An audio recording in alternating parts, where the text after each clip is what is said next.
بخون ببینم چی نوشتی. به نام خدا، شب یلدا خود را چگونه گذراندید؟ اصل مامانم شب یلدا همه رو دعوت میکنه. اگه گوش زنگ بخوره ببینه عمس قطع میکنه. اگه فامیلای بابا مینا دعوت باشن تپ میکنه.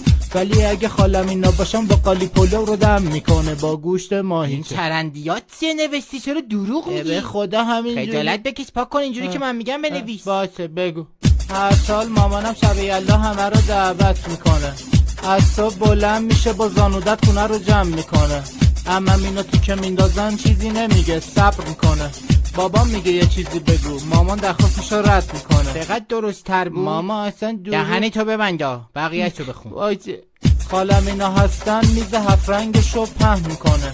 عمم اینا باشن حتی چاییشو بدون قند میخوره. دلیل مرده چه سفید اینجوری بنویس. یا خالم اینا خونمون باشن یا حتی عمم اینا.